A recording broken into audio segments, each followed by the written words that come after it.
আল্লাহ পাক এমনি বলেননি যে লাহুম কুলুবুন লা ইয়াফকাহুনা বিহা, তাদের কলব দিয়েছিলাম উপলব্ধি করেনি। ওয়ালাহুম আযানুন লা ইয়াসমাউনা বিহা, কান দিয়েছিলাম আমার হেদায়েতের বাণী শোনেনি।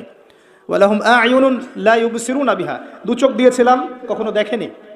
উলাইকা কাল আনআম, এরা গবাদি পশুর মতো, এরা গবাদি পশুর মতো। দে আর জাস্ট লাইক ক্যাটলস। বাল হুম আদাল, বরং তার চাইতেও তারা নিকৃষ্ট। ওয়া উলাইকা হুমুল গাফিলুন, তারা হচ্ছে গাফেল সম্প্রদায়। আল্লাহ বলেছেন এদের ব্যাপারে, আল্লাহ পাক বলেছেন ওয়ালাকাদ যারানা লিজাহান্নামা কাসীরাম মিনাল জিন্নি ওয়াল ইনস, এরকম প্রচুর মানুষকে দিয়ে আমি জাহান্নাম পূর্ণ করব। নাউযুবিল্লাহ। কত মানুষ দিয়ে? প্রতি হাজারে কয়জন? প্রতি হাজারে 999 জন মানুষ জাহান্নামে যাবে। সহিহ বুখারীর হাদিস 4 বার এসেছে। প্রতি হাজারে 999 জন মানুষ জাহান্নামে যাবে। মানে অঙ্ক করতে বসার দরকার নাই যে টোটাল জনসংখ্যার কতটুকু, এটা একটা মেজরিটি বোঝানো হচ্ছে, সংখ্যাধিক্য বোঝানো হচ্ছে। এমনকি আমাদের উম্মত সম্পর্কে বলা হয়েছে এই উম্মত 73 দলে ভাগ হয়ে যাবে। বনু ইসরাইল ভাগ হয়েছিল 72 দলে, এদের মধ্যে 72টা দলই জাহান্নামে যাবে, একটা দল জান্নাতে যাবে। কারা তারা? মা আনা আলাইহি ওয়া আসহাবি, আমি যার উপরে আছি, আমার সাহাবীরা যার উপর আছে। রমজান মাসটাকে কাজে লাগান, যাকাত দেন, ইবাদত বন্দেগীতে সময় বাড়িয়ে দেন, নিজেদের দুনিয়াবি কাজগুলোকে হালকা করে ফেলেন, পরিবারে তালিম চালু করেন। মসজিদে জামাতে নামাজ পড়ার পরে উঠে চলে যাবেন না, রিল্যাক্সে বসে থাকবেন, দোয়া করবেন। রোজাদার অবস্থায় বেশি বেশি দোয়া কবুল হয়। রোজাদারের দোয়া আল্লাহ পাক ফিরাই দেন না।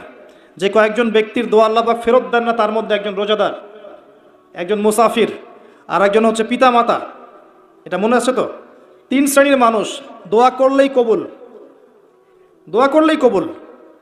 এক শ্রেণী হচ্ছে পিতা মাতা, সন্তানের জন্য হাত তুলেছে, আল্লাহ আমার ছেলেটাকে হেদায়েত করো।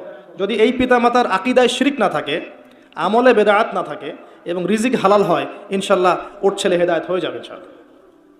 আরেক শ্রেণী রোজাদার, খাদ্য ছেড়েছে, পানীয় ছেড়েছে, হালাল স্ত্রী ছেড়ে দিয়েছে এবং আল্লাহর যাবতীয় নিষেধ সে বর্জন করছে। কষ্ট করে রোজা আছে, আল্লাহর ভয়ে খাচ্ছে না, কেউ দেখছে না, আল্লাহর ভয়ে পান করছে না, হাত তুলে দোয়া করছে, আল্লাহ আমার এটা চাই, আমার এটা চাই, আমাকে এখান থেকে বাঁচাও, এখান থেকে বাঁচাও, ইনশাল্লাহ দোয়া কবুল হয়ে যাবে। আরেক শ্রেণী মুসাফির, সফর করছে, মুসাফির, হালাল সফর, বৈধ সফর, এই মুসাফিরের দোয়া আল্লাহ পাক কবুল করবেন ইনশাআল্লাহ তাআলা। তবে একজন মুসাফির হাত তুলে দোয়া করছিলেন, নবী সাল্লাল্লাহু আলাইহি ওয়াসাল্লাম দেখে বলেছিলেন যে কিভাবে এই মুসাফিরের দোয়া কবুল হতে পারে, যার খাবার হারাম, যার পোশাক হারাম, যার পানীয় হারাম। তার মানে মুসাফির হওয়া সত্ত্বেও দোয়া কবুল হচ্ছে না রিজিক হারাম হওয়ার কারণে। আর আজকে তো আমরা হারামের পরোয়া করছি না। এটা সেই যুগ যে যুগে মানুষ রিজিকের হালাল হারামের পরোয়া করবে না। যে কোনো উপায়ে আমার টাকা পয়সা আসলেই হলো, যে কোনো উপায়, সেটা হোক সুদের মাধ্যমে বা ঘুষের মাধ্যমে বা দুর্নীতির মাধ্যমে বা অন্যের সম্পদ লুটার মাধ্যমে, anyhow I have to reach, আমাকে বড় হতে হবে, এটা আমাদের কনসেপ্ট। এই কনসেপ্টটাকে আমরা পড়েছিলাম ফিলোসফিতে। এই ফিলোসফির নাম ছিল চারবাক দর্শন। নামটা কঠিন, চারবাক দর্শন। এটা একটা সাবকন্টিনেন্টাল দর্শন। তাদের ফিলোসফি হচ্ছে ঋণ করে ঘি খাও, ঋণ করে ঘি খাও, যতদিন বাঁচবে সুখে বাঁচবে। কথা বুঝতে পারছেন? বুঝেন তাই?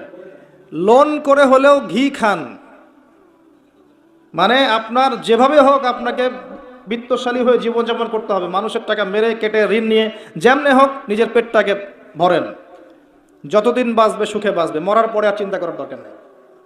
কথা বুঝতে পারছেন? আমরা এখন এই দর্শনে বিশ্বাস করছি, চলছি। আমার ভালো মন্দ হালাল হারাম মাপকাঠির দরকার নাই, টাকা পয়সা আসলেই হলো, কিভাবে আমি বাড়ি গাড়ি টাকা পয়সা ব্যাংক ব্যালেন্স স্ট্যাটাস বানাবো, এটা হচ্ছে মূল কথা।